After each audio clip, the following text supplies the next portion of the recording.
when Mark Clattenburg said, "Wesley, you will go on my first whistle," something came over my body.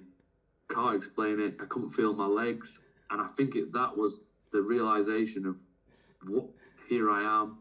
My family's in the crowd. I'm on BBC Gladiators.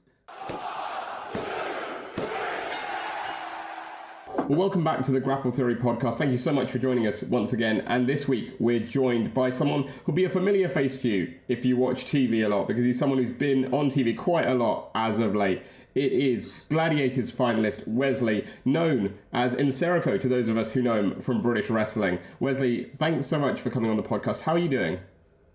Let's go. Not bad. Thank you. Yeah, thank you for inviting me along. No, of course, thank you for coming on. I mean, I know you must have done a whole lot of media recently, so I appreciate you taking the time for us.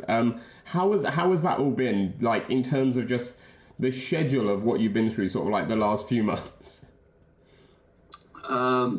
Yeah, I was thinking about it the other day. I wish I could go through all my emails and diary and try and write it all down, just so I can see like how many I've actually done.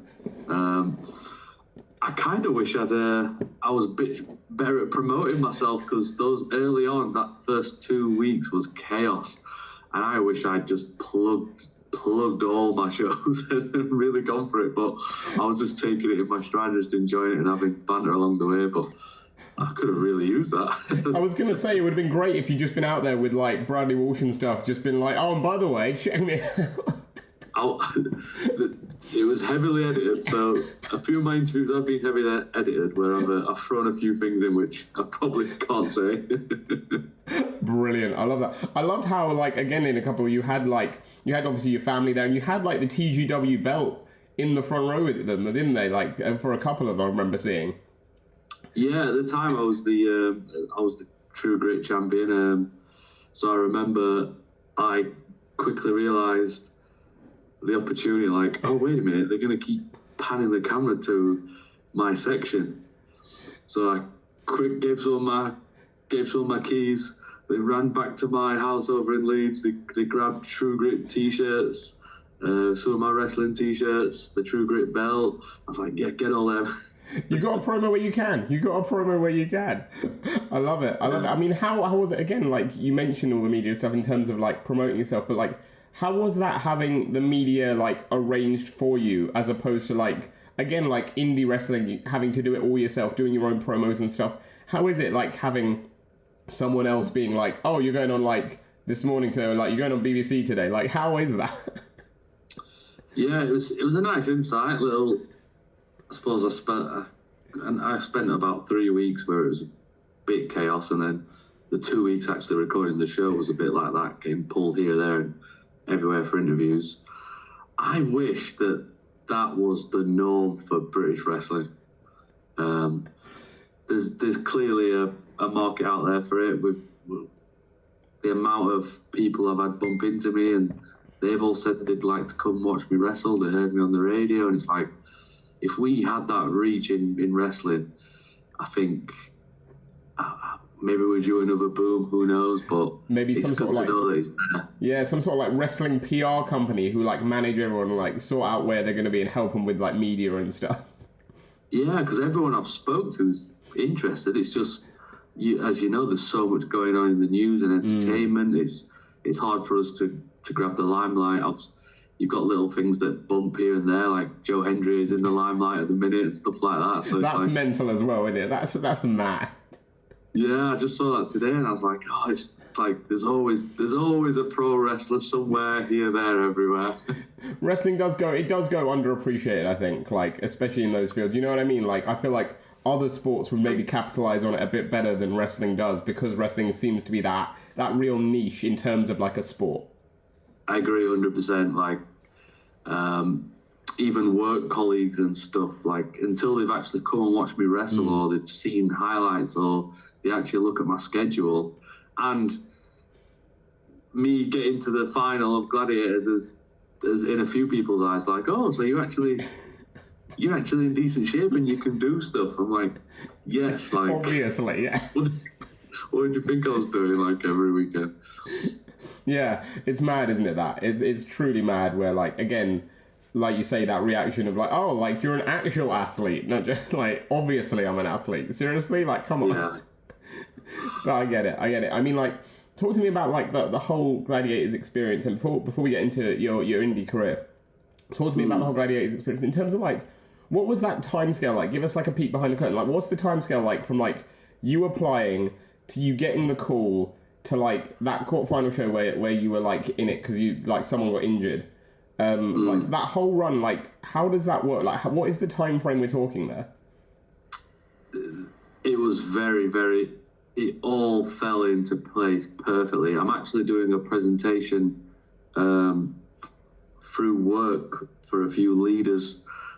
I don't know how I got into it, but obviously I must be the fan of someone's kid. Some kids must like me, and I've got dragged into this meeting. When I was putting it all together, I didn't realise all the events that just fell into place for me to even get on the show. I was training for a 100-mile ultra marathon. Went over on my ankle. I chipped a little bone off, so the doctor said you need 2 weeks rest. That just so happened to link in perfectly with like I was going on holiday in 2 weeks as well. So I was like, so I rested it for the week. I think I had a show that weekend, strapped it up, wrestles.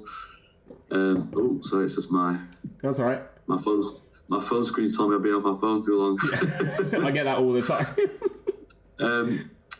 So I was resting for 2 weeks, and then they phoned me, and I was about to say, no, I can't make it to any of the tryouts because I looked at all the dates and I was wrestling, and my ankle as well. And it just fell on a weekend where I was flying out on holiday. So, and it was Manchester Arena. The tryout was in Manchester Airport, and the tryout was in Manchester. So it just all fit perfect. And I was like, you've caught me on like the one day this month I'm free. What are we talking like in terms of time? Like, are you talking the same day you went to the tryout and then went on your flight? Yeah. What was that time span then? Like, what time was that? Drove to Manchester Airport, parked my car up, and went to Malaysia for 3 weeks. Sorry, what time was the tryout and what time was your flight? There was loads of time, but the flight wasn't until late at night. But I do remember thinking, I hope it wasn't one of those trials where if you do really well, they keep you behind. Yeah, really pushing it, yeah. That's what was the funny thing. I think because I was in such a good mood, number one, I was going on holiday. Number two was like last minute, so I didn't have time to feel nervous. I think I went into it so chilled and relaxed, and I wanted to be a gladiator. They called me last minute saying, would you mind trying out to be a contender because we like the look of you. So I went with a bit of extra, pizzazz and confidence, like, I'm going to impress them and become a gladiator. Forget all this contender business. So I went into it with a really weird mindset that I think worked. And I was kind of in a rush to get back to the car. And they pulled me to one side and like asked me some more questions while everyone else was leaving the room. And I was like, I think I've done something to impress them here. They were asking me about wrestling, like, would I be allowed to come on the show? Would companies allow me? I'm like, yeah, I could do what I want, don't worry. and then when I was on the just putting my phone into airplane mode, I'm so glad I wrote some of this down. I was just putting my phone into airplane mode, and they called me. That was the confirmation. We want you potentially on the show. Can you send us a few more clips of you in the gym? A few more challenges I had to do. So I was like, I'm about to set off to Malaysia, like, and they were like, can you record it in the gym over there? I was like, yeah, I suppose I'll have to. So, that 2-3 week period was hilarious. That's mad. That is, like you say, it's almost fate in a way, right? That all that lines up just the perfect way you needed it to. In hindsight, if I had a show, maybe I would have called the promoter and say I can't make it, or I'd have turned up last minute. But you never know. Yeah. I've turned down tryouts on various TV shows because of wrestling. So I think that's the thing, isn't it? It's tough to balance that commitment because you don't want to let the promoter down, like you say. But obviously, like again, the chance to get to showcase yourself and who you are and promote yourself on a scale like that is sometimes like too good to pass up anyway. Yeah, when I heard the numbers of people applying, I kind of when I suppose because they called me. If it was just an email or something, a tryout, I probably wouldn't have felt important. But the fact that they phoned me made me think, they've seen something on this. They've seen something in me that they think they want. So I think I need to go for this. So what about then entering? Because again, like you say, you were replacing someone who came in injured. So like, how does that work? Like, what notice did they give you in terms of like, oh, we need you on the show? Yeah, so that was the interesting thing. Like, I was there the whole time. The whole time it was recorded. Out of every contender there, I was there the longest. I was there from day one, health and safety briefing, knowing I was a standby, asked if I could stay. So I had to stay all the way through the heats. Got to watch the whole show. I was just sat in Nando's and eating popcorn, and then right up to the heats had finished. Right, thanks Wes for helping us out. Can go back to it. I was just happy at that point. I'd got to be a fly on the wall, met all the gladiators, met Bradley Walsh, Barney Walsh, met all the producers. Kind of had a peek down the curtain of how TV works. I thought, this is awesome. Off I went, and then in the car on the way back to work, got a phone call. Change of plan. The person you were going to replace in the heat, that we could confirm, has definitely not been able to continue. Can you come back? And I was like, let's go. Turn the car around. Let's see what happens. Insane. So what is that filming process like in terms of, like you say, like the heats, the quarters, stuff like that? Like, how many days are we talking about filming-wise that you were actually filming the show? It was all recorded over 2 weeks. Wow, that's a lot of action in 2 weeks. Probably less. I'd say 11 days. For all the, it was no secret to all the fans who were there in attendance. They were all there witnessing the quarterfinal. Then, if they got tickets to the next day is the quarterfinal. That's mad. That doesn't give you a lot of recovery time at all. I suppose it was spaced out for the heats, but it got pretty spicy towards the end. Which is crazy as well, like when you think about it, in terms of like, especially like someone like yourself who's like going hard every weekend in the ring already. Like even then you get like a whole week off. Like to be doing the stuff they do on Gladiators and you were doing, those are intense challenges. And then to do that over that short space of time, like quarters, semis, final, that's mad. That must be such a toll on the body. Yeah, physically, obviously, the physical took its toll eventually on me. It probably didn't help that I was going in. Anyone who knows any pro wrestler, we're never 100%. So. I was going to say, what level, in terms of wrestling, what level were you at, like, when you started recording that? I think that was part of their decision, probably to put me as a standby, because my ankle was, from the running, was pretty messed up. I was strapping myself up and putting DP on before every training session. I was like, that's probably a good sign.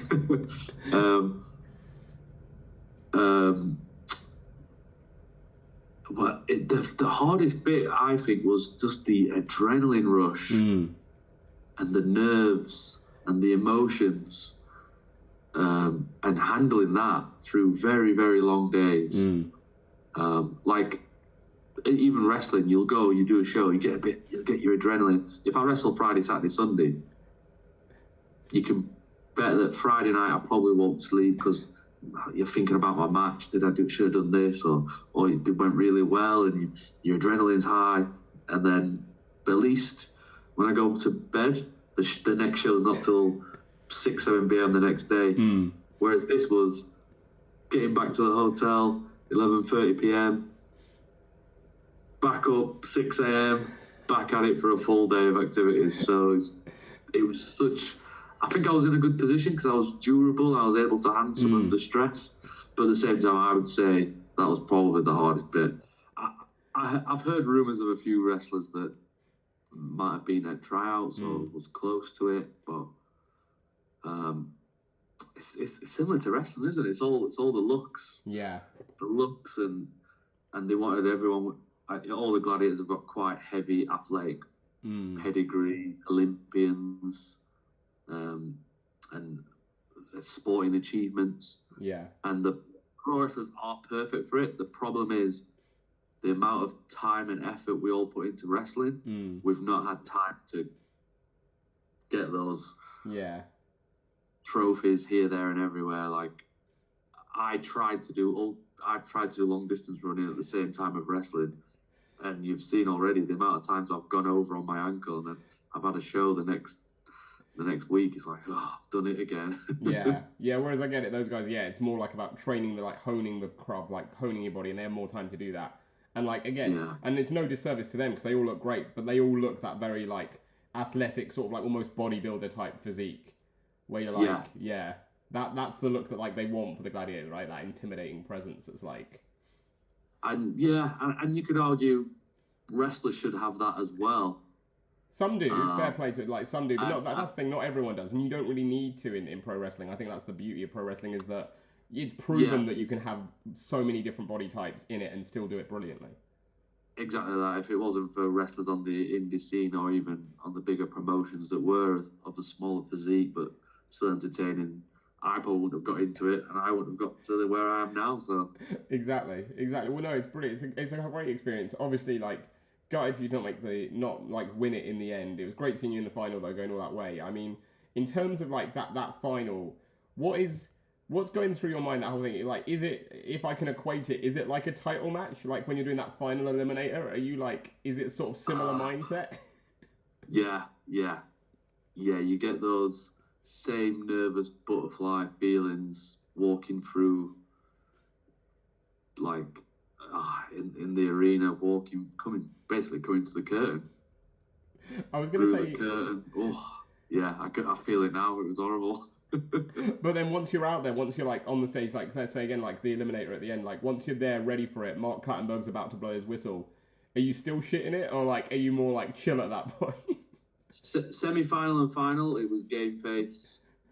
Final, I was a little worried about my body because I was starting to feel the aches, and but there was just a part of me, I think the pro wrestling me, I was like, I just want to perform. I was like, if I fall off this cargo net, I'm going to do a backflip or something. Like, I want to do something entertaining.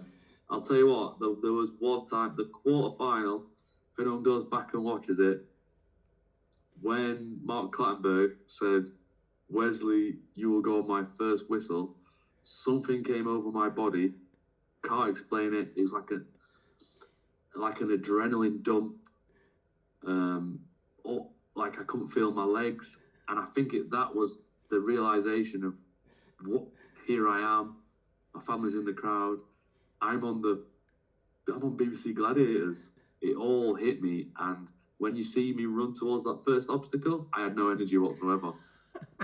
And if you watch it, you'll see I really collide with it when I jumped over it, and that's because it was like a surreal out of body experience. I didn't have any like power in my legs. I've still not fully gone back and watched it, but I remember that moment thinking, I'm not going to be able to get over these barriers on live TV. Like, this is embarrassing. That would have been awkward. But you did, and you did brilliantly. I mean, like, again, I must imagine, like, so many people, like, who are on it as well, and, like, plenty of us watching at home, it's got to be that, like, weird, like, how the hell am I here moment? Because it's, like, such a nostalgia click, Gladiators, right? And then you're lining up for, like, things like Duel and, like, the Gauntlet and the Eliminator. And like that's got to be a like big old nostalgia, like a nostalgia kick of like, is this happening? Like, is this real? Yeah, you can tell I was smiling the whole time. When you did that roll, when you did the Gauntlet and you did that roll over at the end, I popped so hard for that. I was like, holy fuck, you just did a roll to like get through it. I was like, that's amazing. Yeah, I don't even know what would come over me to do that. I was having fun, man. I was in my element. I was like, that's the training coming in. I loved it so much. I thought that was great. I thought it was great. And obviously it was a great experience for you. And like, because I've got to ask, because I think over the last few months, like since the show's been on the air, a few of the Gladiators have actually like appeared in wrestling shows and stuff like that. I mean, I was at WWE Live when they just toured like a couple of weeks ago at the O2, and Apollo was there. And during whose match was it? I can't remember whose match it was. It was Xavier Woods. No, it wasn't Xavier Woods. Damien Priest. Ricochet and yes, it was Ricochet and McDonough, wasn't it? Yeah. And I was like, because like, so I went to the bathroom as they were doing the entrances, and I was like in the bathroom, and I hear the Gladiators music, and I'm like, what the fuck is happening? And I rush back out, and I see Apollo there, and I'm like, what's going on? When I think I was starting to be. I thought, I wonder if anything big's going to come of this. Like, it'd be great to some bigger companies to reach out. I've sent emails here, there, everywhere, but as I've spoke to some people who are at the top end, they're like, it's so hard to get any attention and noise. But when I heard that, it kind of gave me a little like, oh, okay, there's a little interest in Gladiators out there on the WWE still, so who knows what might come next. Exactly. You always got to look forward. I was going to say, in terms of like, you know, coming up against those Gladiators and stuff, I know who I pick in my mind just based on like who I'd seen, and like, obviously I didn't come face to face with them, but like from how they were presented on TV, I know who I'd pick. But like, who out of the Gladiators do you think would suit wrestling the best in terms of like what you need in both like the physical ability and like the charisma, as it were? Every time I've thought about this or been asked before, I've always gravitated to people with the look. But the more and more I think about it, it's got to be a legend. Like, the fact that he's athletic, he's done athletics all his life, he'd pick it up, and he's already got the hardest part in the bag, just natural charisma. Yeah. I like that first show when it looked like they were clearly presenting him as like the main, like, I guess, heel of the show. And like I turned to my partner and I was like, he would do well like in wrestling, just purely on the mic work. I was like, his mic work is really good. And the best thing, like, I had front row seat of everyone seeing what that's him. That's the first time in front. Obviously, he's done it on YouTube a million times and his various seminars and stuff. That's the first time he's had. I saw him have the whole arena in the palm of his hand, like he was reeling stuff off, and I was like, yeah, this is entertainment. I was going to say as well, you mentioned the arena. I got to ask about the crowd, because like, again, indie circuit, you're used to like sort of tight quarters, the ring's there, the front row is like right next to it, you got the rows of seats and like the fans standing behind. How does that compare, like, in terms of then you find yourself in this big arena, like, all the seats taken, but, like, it's a huge venue. Like, are you very aware of how much space is there when you're in it? Yeah, it was... Do you know what? I'm glad if I never get a chance to wrestle in an arena, like, I've got a little bit of inkling of when I hear... I've watched many a watch-along with, like, Stone Cold and such, and they talk about... It's a different feeling. When it's more intimate, I feel like you get a bit more nervous. You can actually hear what people are saying and you see their facial reactions. Whereas there, I feel like I had less pressure. Because there's just so many, you couldn't focus on one person. I could hear the odd voice, but so that was, it was awesome, that. Yeah. And they were quite a positive crowd towards me. So they loved you. It was great. I was like, fuck, he's getting all the love. It's amazing. I was taken away because like, I sort of like missed all the like Twitter hype because I didn't get to watch it on the Saturday. So I didn't actually know. And I'd like somehow missed all the Twitter hype somehow. And so I put it on the Sunday night. And like, you came out and I was like, shit, that's Nsereko. I was like, what the fuck is that? I was like, why is Nsereko on Gladiators? Yeah, I can't remember if the first... Yeah, I saw a lot. Unfortunately, like, some of the best messages and notifications I got were all, like, private messages and DMs and stuff. And I was like, in a day and age of, like, analytics and social media, if, like, all these people would have, like, thrown that out into the universe, it would have been even bigger than it was, and it might have made a bit more noise, but I still appreciated the love. Yeah. And a lot of them were mums and dads saying, my kid absolutely loves you. So I was like, I suppose they're not going to put that on social media. That's amazing, though. I love that. That's brilliant. I was going to say, we've got a couple of fun features to get into, and then we're going to talk about like your indie wrestling as well. But I got to ask, like, I asked you about the Gladiators in the ring. I got to reverse it, because I know, again, like, just through the grapevine, I know that a few wrestlers, like, from the indie scene applied for Gladiators.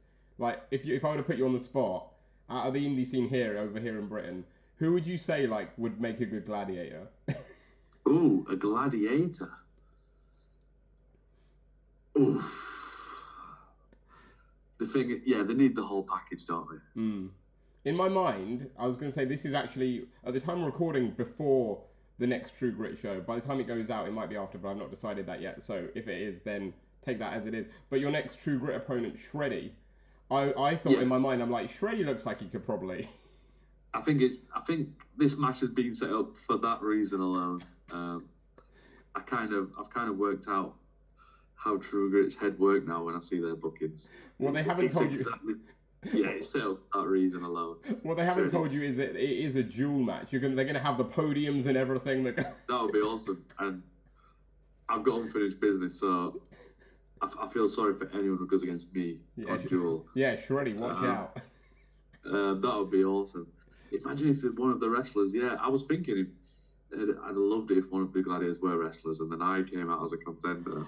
Oh my God, Brit Rest would have gone so wild. I'd have been like, yes. Like we've seen this at like True Grit or like somewhere. We've seen this on the Indies, and now we get it on BBC on live TV. Gladiators wise, it's got to be like obviously Maxted. Yeah. He's the first one that comes to mind. Yeah. That could be like a Love Island meets Gladiators. Yes. Oh my God, it would be great. The crossover episode. There's a few. Yeston Reese. What do you think of Big Wavy Roy Johnson? Oh yeah. He'd be an absolute powerhouse. In fact, I wouldn't want to go against him on duel. Yeah, think about it, there's quite a few. That's why it's mad that they weren't on it. They could probably do a whole show. We always talk about how we can always put on pro wrestling shows to fit whatever niche. We could probably do a whole gladiator series just wrestling. Oh my God. The celebrity gladiators that they I've said multiple times the sort of shows I want a fantasy book if I ever win the lottery, but that might be up there. I might have to add that to the list. Yeah, they could throw anyone in. You could bring Grado back as well. Oh, Grado would be great. Imagine that, like a prayer coming out to everyone. Oh, it'd be amazing. Yeah. That'd be brilliant. That'd be brilliant. Well, again, we mentioned a few wrestlers there. I think it's a perfect segue into your wrestling career, because you do that as well. You know, people might know you from Gladiators, but you do wrestle as well every week up and down the country. I mean, like, talk to me. Let's start with True Grit, because we've talked about them a bit before as well already. Yeah. Talk to me about that run you had with the TGW title. It obviously clearly like meant a lot to you, and I think like obviously you're over so much. And again, like in terms of time of recording, you've only just recently lost it to the scoundrel Brady Phillips. He and Ivy really dominating the northern wrestling scene at the minute. Yeah, Brady hits hard. I'll tell you that. He does. Just my run in general. I think one thing I've got to give a shout out to True Grit. That's the first company that, because I'm quite, I don't know, it's hard to say about myself, but people have said it, because I'm quite reserved and I didn't used to advertise everything I did behind closed doors, whether I did endurance challenges and this and that. True Grit was the first company that, like, I think saw me like doing fitness challenges or saw me at training, like really putting the graft in. So they were like, oh, there's something in, like the producers at Gladiators. They're like, there's something in this guy, like, let's give him a chance. And so they're the first company that have really put that energy behind me. And I think I've put a nice little, some good performances together against some of the best in the country. I mean, you have. The match with Brady was great. Obviously, you defended the title against Rampage Brown as well. He was like Brit Rest legend. Like, I mean, it must be nice to have known that they had that faith in you to, like, again, not to just give you the title, but give you such great opponents and let you run with it. Like, it seemed like the whole run you had was just brilliant. Yeah. It was one of them where I was getting, we know how wrestling works. If it wouldn't have gone the right way, belt might have come off, but I was just getting better and better and better and better with every show.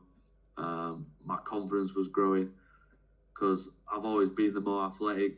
I just like taking the big hits. So it's the first time I was getting that main event feel. It was, and even the kids was gravitate, like the amount of kid fans and families that liked me even before Gladiators to see their reaction when I come out for a True Grit main event and I was on Gladiators, I hope someone gets to experience that, because that was an amazing experience. It must have been. Like, again, it's been great seeing you there. And like, again, just in terms of weird coincidence timing, literally like yesterday, our chat with ZZ dropped for the podcast, just came out. ZZ, obviously, another one who's been hugely invested in by TGW. They love her there as well. Like, the fans love her there, and they've really got behind her as well. And saying to her, and we've said to a few people that are TGW regulars, Ivy as well has been on recently, just about how TGW seems to be this growing sort of like almost underground promotion that's just waiting to pop out, just waiting for that big break for people to notice them, because they're putting on some great shows, like having huge crowds in and out every week, like every month. Like it must be so exciting to be part of that and seeing this company sort of like growing and rising and being part of what's helping it to do that. Yeah, I think because the owner, JC's got a clear vision of he wants this to be his full-time job. He had a plan. I want to get it going again. I want to get regular wrestlers I want everyone to have their own path that they're on. Then I want it to be every month.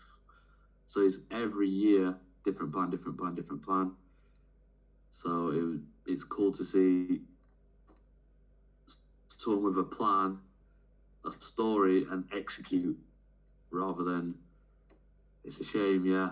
But at the same time, there's quite a few other companies as well that are blowing up, and I think it's like that friendly competition, isn't it? Which I think is helping as well. Oh, it really does, doesn't it? Like everyone trying to sort of like up each other, but it's not like it doesn't seem like a we're working against each other kind of thing. Like everyone's trying to be better than each other, but it's like everyone seems to be also very cohesive in wanting everyone to improve.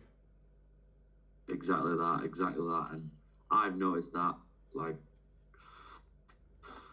the amount of top guys who have a promotions messaged me or tried to book me, and then I've later from the grapevine that it's someone who's seen me on a True Grit show or someone who's watched a match. So it's like those opportunities that True Grit are giving me, they're happily posting all this content out for me so that other promotions can see me. Like, it's a shame that the amount of I've had some great clips and matches on some shows, and I've never seen the footage. I've never seen any of it, and it's like, oh no, like. So that's why people, unless I'm pushing it out myself, but I've only got a few followers.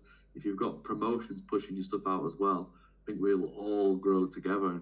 So that's been good that they've been pushing me for a year, and so that's got my name out there a bit as well. No, I love it. Big up True Grit. Well, actually, that leads us nicely into our first little feature here we've got on the podcast. And we've spoken a lot about the good in both your time in Gladiators and wrestling as well. But let's talk about some of. I'm going to say the negative, because this feature is called Dishing the Dirt. And I'm going to have you dish some dirt on your locker room, mate. So it doesn't have to just be True Grit. Anywhere you wrestle, I'm going to give you some scenarios, and I want you to let me know which wrestler comes to mind for each one. So the first one is who has the worst music taste? Oh, I wanted to choose Jimmy Jackson for everything, but he's actually got good music taste. Because I hate Jimmy Jackson, but he's got similar taste as me. Who's got bad music taste? Do you ever do the carpool with anyone who like puts on some tunes that you like? Yeah, but a lot of the people I carpool with, we end up we just talk the whole journey. That's a very good question now. It'll be someone from Grapple wrestling days. Yeah. Just for Pop Punk Kid put some questionable tracks on. You're not a pop punk guy? Yeah, he's called Jake the Pop Punk Kid. Yeah, Jake Silver. Yeah, no, I know. Are you not a pop punk? You're not a pop punk fan, you know? Oh, he's not putting pop punk on. Oh. he's putting all random stuff on here. But to be fair, a lot of it's like comedy songs and stuff. So it is what it is, and he does it on purpose to get a reaction from the boys. Can't believe Jake doesn't live the gimmick, only putting pop punk on. It's ridiculous. He probably would, but I think he knows that I think he knows that we don't want to listen to that the whole time. So I think he does it on purpose, but I do remember going somewhere with him and he's putting all sorts on. It was all fun and games, but yes, sing along and take that and all this. Amazing. Oh, I love it. That makes sense, actually, to be fair, because on a little tangent, I was at North for the NCL Cup like last month, end of March, and Jake Silver was meant to be on it, and Jack Bandicoot came out and was like, oh, I need a new partner because Jake Silver's not here, because he was taking his mum to a Take That show. And I was like, so that all fits perfectly. Listen, so it's a good thing because I've got some guilty pleasures on my gym playlist. Everyone does, don't they? Everyone does. All sorts of music, but yeah, he's the only one I can think of because I think everyone else probably puts an act on and puts all the cool music on. Love it. The next one is who takes the longest to get ready? Oh, Jimmy Jackson. Yeah. Yes. That one you can say it. Terrible. It's got to the point now where I just call the promoter ahead of time and say, I'm coming with Jimmy Jackson, just giving you a heads up, I'm gonna be late. They're like, what? And then we're late and I'm like, I told you. Oh, Jimmy, you go up your game. Go up your game. The next one is okay. This is my favourite one of the list, and it can be for whatever reason. It can be for the good or the bad, however you see it. Who in the locker room would you absolutely, under no circumstances, let a family member date?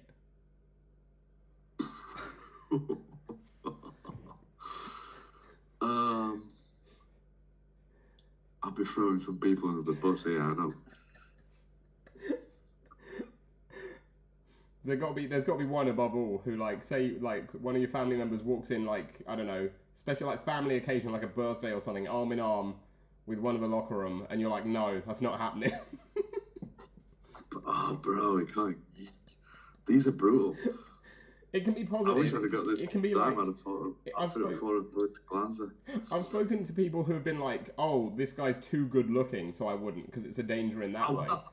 The first thing I was going to say is like, that was the go-to. That's the easy cop out. Like, I don't want him to date. Like, Adam Maxted walks in. Like, what? He comes to the wedding. Everyone just goes over to him, ignores everyone else. I don't think I can throw anyone under the bus with their preferences or what gets said in the car to stay in the car. I'm afraid. That's fair. We'll go Maxted for the positive. He's just too handsome. Too handsome, and like it's nice. It's nice when I go out with my friends who aren't wrestlers, and at least I'm the tallest. Brilliant. The next one is out of the ring. Who has the worst dress sense? Ooh, the worst. Does anyone like pull up to a show in something you're like, what are you wearing? To be fair, all wrestlers are terrible. Because they're either in the gym, on the way from, you're either in your work clothes, people are turning up dressed as, got their Royal Mail, the DPD, they've been a security guard all night, or I'm guilty for it. Or we're turning up in like the oldest gym t-shirt, joggy bottoms, some beat up shoes that I've had for like years. Or there's you got the cool people who come with their sliders and socks on as if they're on 50 million a year playing for Real Madrid or something. Sliders and socks is not a lot. It's cool, but I see it as like all the gladiators turned up in sliders and socks. You see what I mean? Like that's like the athlete look. Like, right. This is me in chill mode, but when I put my shoes on, it's go time. Like, so I see it like that. Brilliant. But any rest I'm like, what's the next show I'm on? Top rope. Yeah, I'll go to top rope. Sheik, Snow, all those guys. Yeah, they'll all have joggy bottoms on. You gotta be comfy.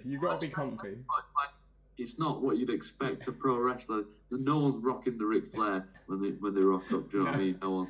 It's not like WWE. You see them arrive and they're all in their suits and stuff, like going in. Yeah, I've gone to a tryout. We all looked $1 million, and I was like, oh, it's nice. It's nice that we've all made an effort. Why don't we do this on the British circuit? That would be great. Everyone turning up all suited and booted every show would be amazing. It wouldn't be British wrestling though. It wouldn't be Brit Wrest if everyone did that. No, I'm proper racking my brain though. There's got to be someone out there who's terrible who I can throw under the bus. I think we've had a few Northerners, I think, mentioned quite a lot. I think we get Alexis quite a lot for the Crocs. I think we get Sash quite a bit. Who else have we had? Gene Money gets quite a lot because everyone says, oh, Gene Money turns up in stuff that only Gene Money could wear. And so... Yeah, I love that though. But I can see that. I used to rock up. I spent a month rocking up in like all my African clothes.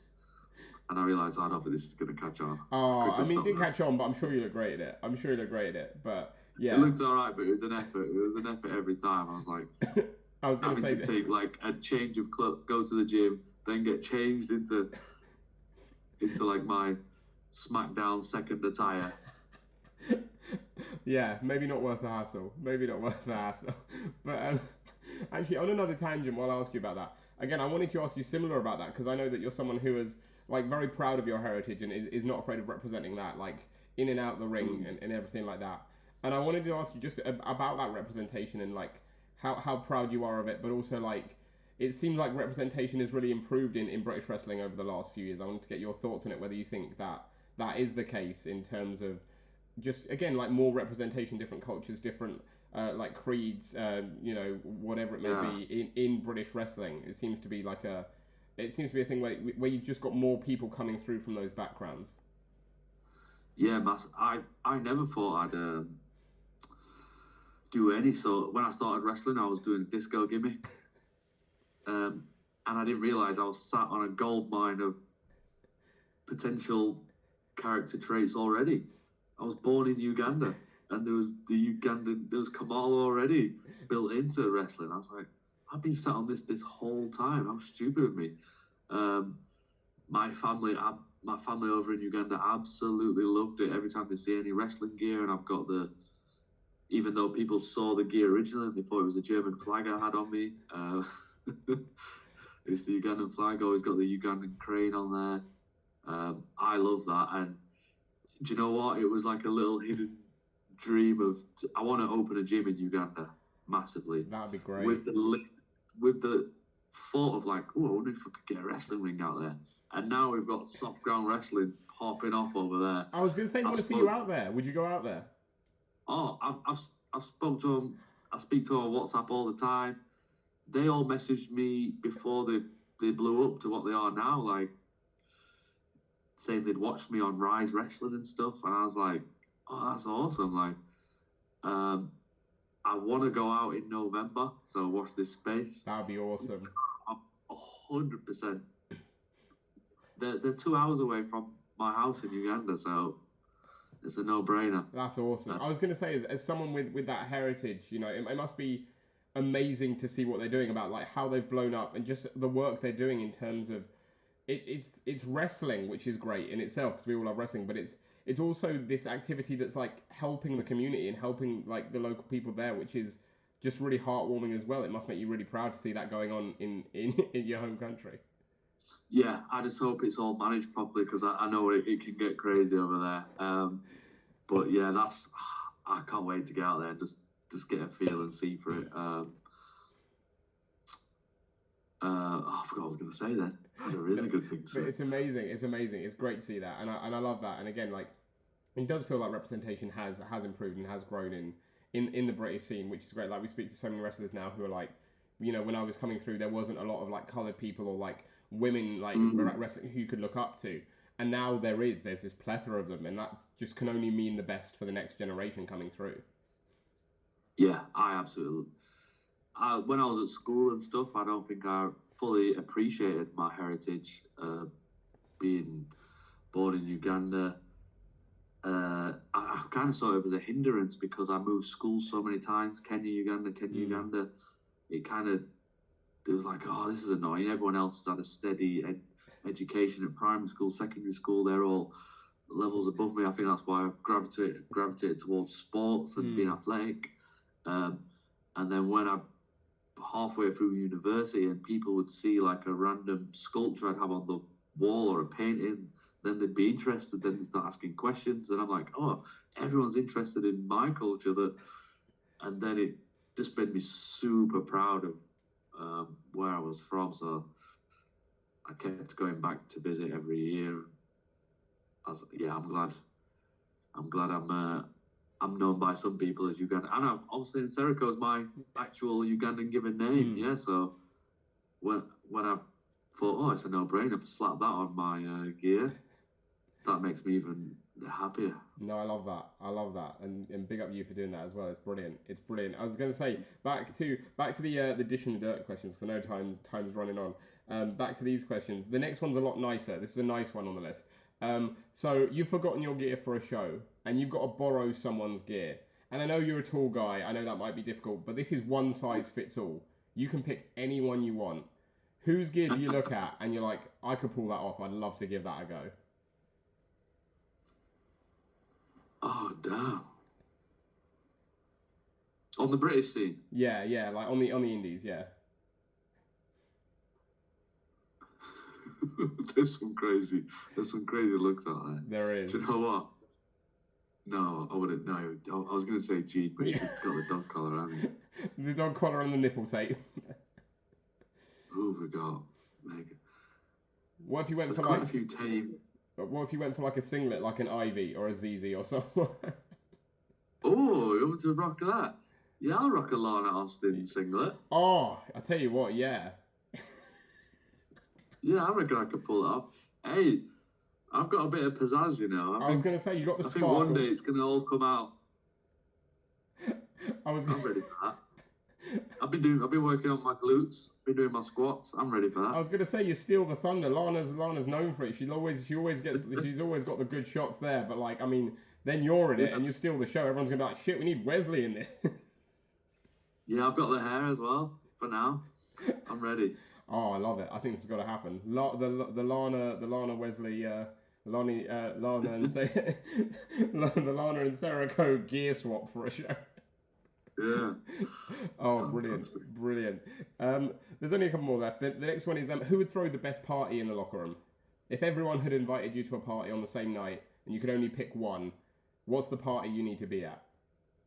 Oh, if someone was hosting it. Yeah. So like everyone in the locker room has invited you to a party, but obviously you can only go to one party. Who's the one you pick? Whose party is the one that you'd need to be at? For the vibe or something, I'd be... And for the fun times, I know like Wing Commander Nash would have a good vibe. Yeah. For me, lately I've been wanting to go out, you know. I've not been out in ages. I think Darius would probably have a good party, you know. The music would be good. It would be banging. Maybe Darius would steal it, you know. Yeah, that's a good choice. We've definitely had people say Darius before, so I get that. And the final one on this list is it's a key one. It's a really important one because it's who would you choose to be your partner in the zombie apocalypse?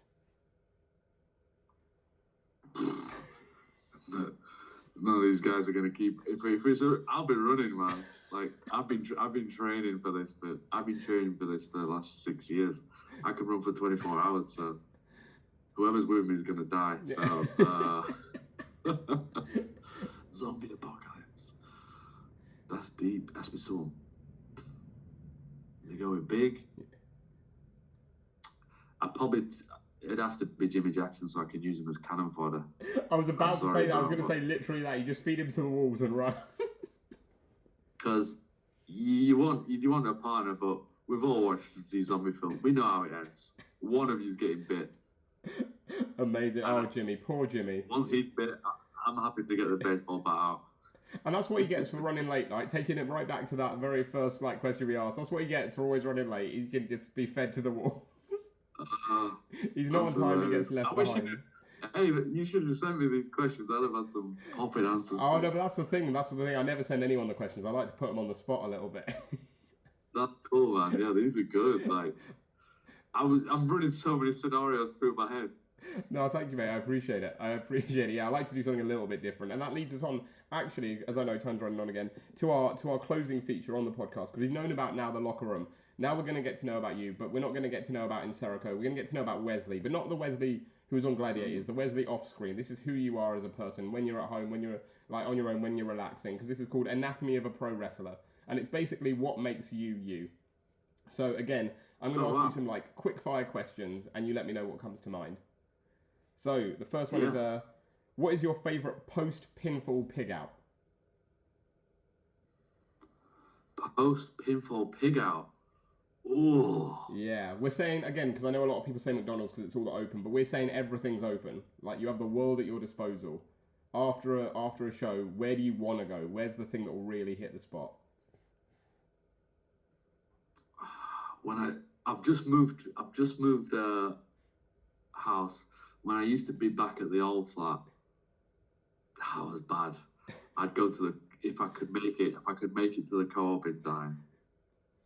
Basically, I'd just go down their dairy section and mash up the place. But it changes with the wind, me. But at the minute, it's Chinese. Nice. What do you go for? What do you get? Oh, I get everything. I get wonton soup, maybe some duck, and kind of like the special, a mix of everything. Nice, like it. It's a solid order. It's a solid order. What time is it? I respect it. It's a solid order. The next one, they're not all food based, I promise. I won't make you too hungry. They're not all food based, but the next one is the classic, like, what would your death row last meal be? Bro.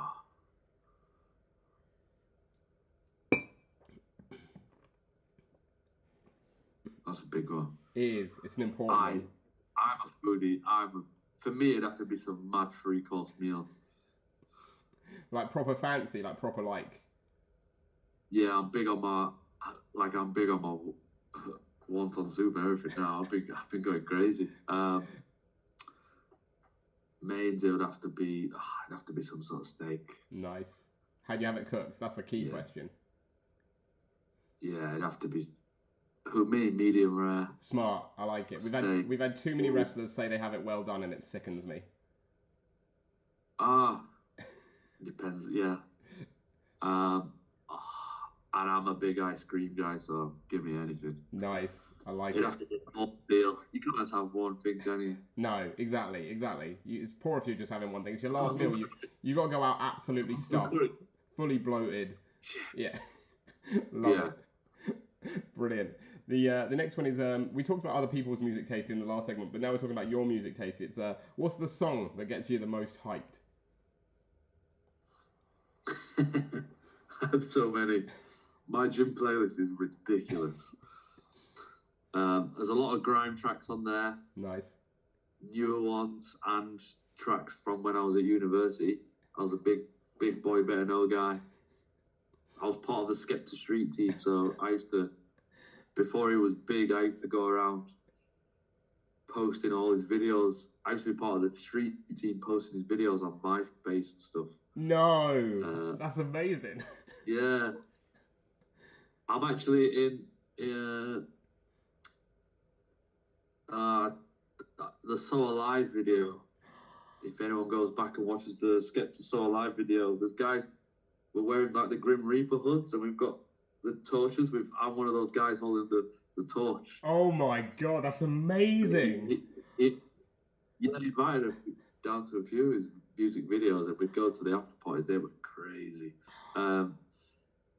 So yeah, there's always a Skepta song in there. I've got like, was this? Yeah, Pumped Up. Oh, obviously the Gladiators theme gives me goosebumps now. That's crazy. And I have Ridge Holland's entrance theme just because I trained with him. I was there on his first day of training. Were you? So yeah, I was there first day's training. I think I had his first training match with him. I think I might have given him his first bump, or he gave me. Either way, I remember it might be the first suplex or something. So to see where he is now, when I hear his music, that gives me a different feeling, goosebumps. That's mad. I love that. I love that. The next one's movies. It's what's the movie that you'd show the locker room? Meaning a quirky one they might not have seen, or my favorite. I mean, yeah. Like I always say, like the movie you think everyone should see at some point. Because all the ones I like they're bangers, isn't it? So they've seen them. They're like, I'm a massive Lord of the Rings fan. You don't know. You got to get there really early to watch that before a show. Yeah, every year I watch all the Hobbits and the Lord of the Rings. Nice. I'm the same. I'm the same with Star Wars, so I relate. I get it. Like at least once a year. Yeah, I love my movies. There could be all sorts I'd throw in there. Kes, Monty Python's. Yeah.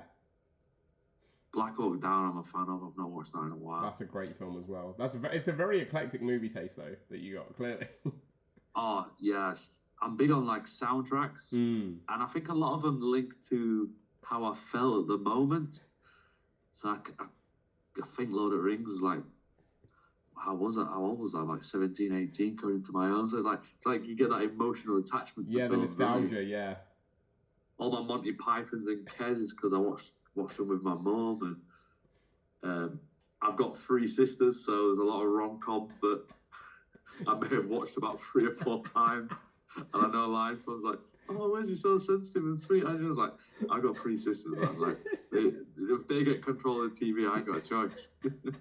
Amazing. The next one's a bit of a throwback. It's your first job. First job was McDonald's. Oh, classic. The classic. Yeah. How was it? I would. Yeah. Where was I? Yeah. Just after school. So wait. Just wanted it. It was down the road. Got the job, and I used that money to go to my first wrestling training as well. There we go. Without McDonald's, you might not be here. We might not be having this conversation. It's all down to McDonald's. I quit a few weeks later. Don't blame you. I don't blame you. But it got you where you needed to be, and that's what matters. Yeah. I love it. I love it. The next one gets a little deep because it's your greatest fear. Greatest fear.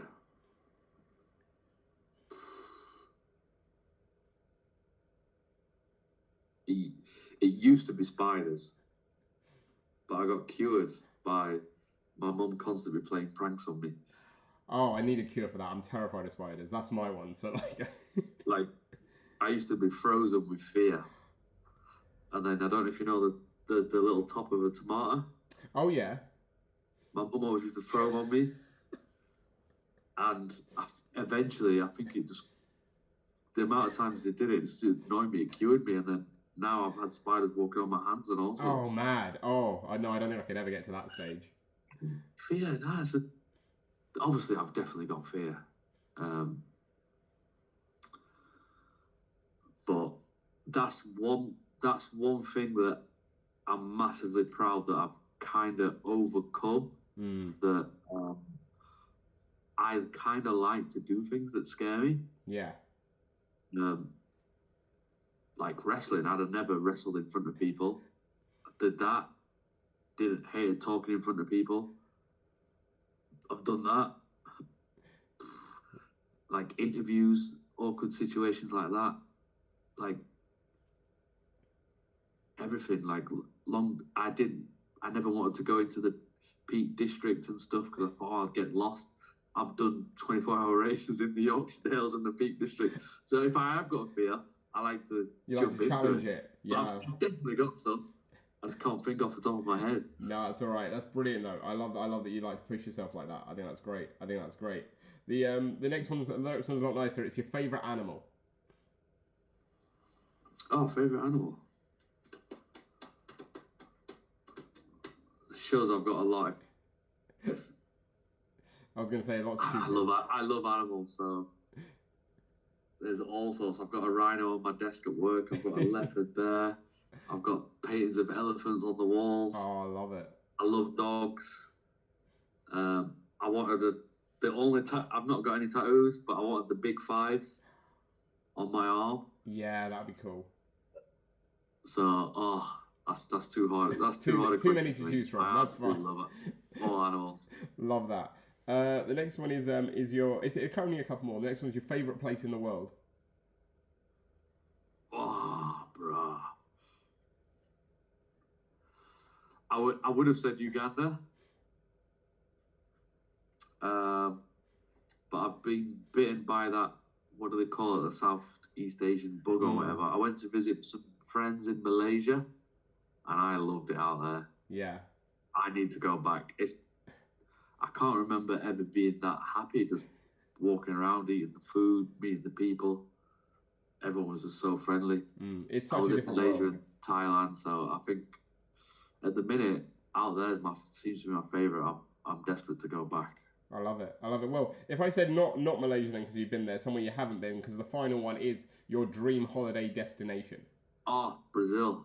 Yeah? Brazil. It's been number one for a while. Love that. What is it about it that draws you in there? When I was first moved to England, put the TV on, me and my brother, put the coat hanger in, trying to get Channel 5. Football came on. We knew nothing about any of the teams. You pick a player, I'll pick a player. I picked Ronaldo. Since then, he's been my idol. Probably the one celebrity I've always wanted to meet. Obviously, so then I followed Brazil through every tournament. Then I learnt about Brazil, saw the carnival, saw the people, and just the mixture and culture of people. I was like, I want to go to Brazil. I love that. It's always been number one. The fact it's been a number one on my list, why I've never gone, I don't know. No, you'll get out there. I'm glad you've look into that. You'll get out there for sure. Yeah, you'll be on it right after this. Now you'll just be googling it like. Yeah, I'm actually gonna look. Nice. Well, that brings us to the end of that feature and nearly the end of the podcast. I just have one final question for you, Wesley. And it's not a question that's been left by me, because we have a tradition on this podcast where our last guest leaves a question for our next guest without any knowledge of who they're leaving it for or who left it for them. So the question you've been left is, it's very random. What is your favourite flavour of Monster Munch? I don't think I've had Monster Munch for ages. They do Flaming Hot though, don't they? They do. Yeah, a bit Flaming. I only know Flaming Hot and Pickled Onion. They're both pretty nice, to be fair. Oh, see, the person who left this question, again, I'm not allowed to reveal who it is, but the person who left this question is going to be so mad because they were adamant that the beef flavour Monster Munch is the best flavour, and they said they're really mad because no one ever says it. No one ever agrees with them. That beef is big. I'd forgot about that flavour, to be fair. I said not beef. I always go for the pickled onion. That's always been mine. Yeah. To be fair, I probably always would get the pickled onion. It's the classic, isn't it? I'm on a mad little spice kick at the minute, so that's probably why. That's fair. I look at someone weird if they don't have a pack of pickled onion Monster Munch. I'm like, why would you get any other flavour? It's the OG, isn't it? It's the elite. Are they the space? Are you thinking of the space, whatever, Raiders or whatever? No, like the claws, yeah. They do the same flavours. Yeah, they do the same flavours, yeah. But no, it's a good choice. It's a lovely one. I'll get your question for our next guest once we've stopped recording. But that brings an end to our chat. Wesley and Nsereko, thank you so much for coming on the Grapple Theory podcast. I hope you've enjoyed it. No, your podcast is brilliant. That's good, man. Oh, thank you, mate. That means a lot. I really appreciate it. That means a lot to me. I'm glad you enjoyed it. We have a closing feature here on the podcast where our guest has the final word, one final bit of promo time. So, if anyone sees Nsereko on a match poster, on a match card, on social media, somewhere near them, anywhere in the country, anywhere in the world, why is Nsereko going to steal the show? If you've not seen me in front of the millions on Gladiators, you just know that I'm out there to have a good time, to entertain, to put on a show, and most importantly, I hate losing. So if you want to have some fun in it, you go, just come see me. I'm here, there, everywhere. Bit of Ugandan flair, bit of that Sheffield flavour. And let it be known that I'm putting in the hard hard work behind closed doors. I'm running countless miles, always in the gym. So your money's not being wasted. You're coming to see someone who takes this seriously, but also likes to have a good time.